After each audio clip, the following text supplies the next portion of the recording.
तो जब कोई पूरी तरह टूटा हुआ हो वो क्या कर सकता है? सवाल ये है कि क्या आप खुद को पूरी तरह टूटने देना चाहते हैं? ये सवाल है। और कई चीजें जो आपके शुरुआती जीवन में काम नहीं करती, आप देखेंगे कि बाद में ये बहुत बड़ा वरदान साबित होती है।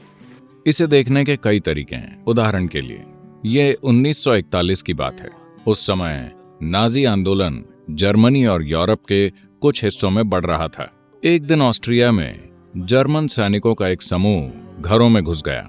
एक अमीर यहूदी परिवार के घर में वो जबरन घुस गए और सभी बड़ों को अपने साथ ले गए। सब कुछ लूट लिया गया और 2 बच्चे, 12 साल की लड़की और 8 साल का लड़का, उन्हें पकड़कर एक रेलवे स्टेशन ले जाया गया। यह नवंबर के अंत या दिसंबर का समय था, जब मौसम बहुत ठंडा हो जाता है।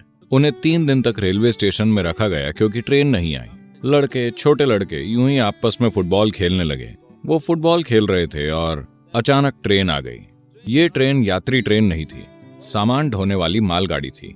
तो जब ट्रेन आई, सिपाहियों ने आकर हर किसी को मालगाड़ी के अंदर डिब्बों में ठूस दिया। हर कोई अंदर चला गया। वो छोटा लड़का और लड़की भी अंदर गए, मगर लड़का अपने जूते पहनना भूल गया। उसके जूते बाहर थे और उसे डिब्बे में धकेल दिया गया। वो बिना जूतों के आया। उसकी बहन, 12 साल की लड़की, ने अपने छोटे भाई को जूतों के बगैर देखा और वो गुस्से से पागल हो गई।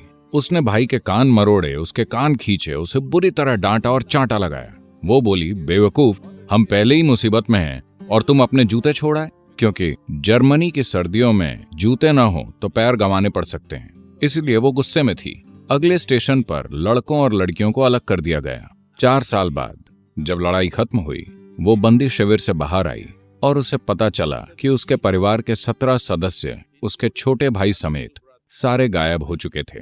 कोई रिकॉर्ड नहीं, कोई अता पता नहीं, वो बस गायब हो गए। उस समय उसे बस एक ही बात सता रही थी, और वो थे वो आखिरी शब्द जो उसने अपने भाई से कहे थे। वो अपने भाई से बहुत प्यार करती है, मगर उसने अपने भाई को जो आखिरी शब्द कहे थे वो इतने बुरे थे कि वो बातें उसके दिमाग में घूमती रहीं और उसे सताती रहीं।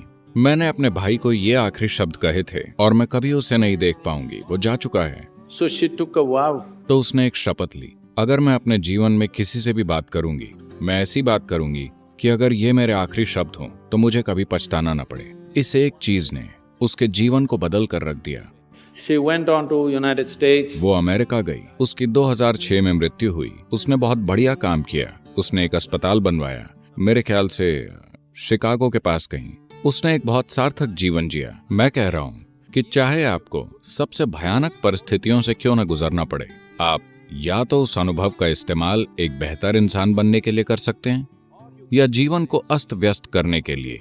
तो जब भी कोई चीज आपको चोट पहुंचाती है, आपके पास 2 विकल्प हैं। आप चोटिल हो सकते हैं या समझदार बन सकते हैं। ये आपकी मर्जी है। जीवन की शुरुआत में ही आपको जितनी चोटें लगती हैं, आपको उतना ही समझदार बन जाना चाहिए। मगर अफसोस कि ज्यादातर लोग चोटिल हो जाते हैं सिर्फ इसलिए क्योंकि उन्हें अपनी ही बुद्धि को अपने खिलाफ पलटने के लिए बस एक बहाना चाहिए, बस। खासकर जब आपके आसपास की दुनिया आपके खिलाफ हो, तो क्या ये बहुत जरूरी नहीं है कि आपकी अपनी बुद्धि आपके साथ हो?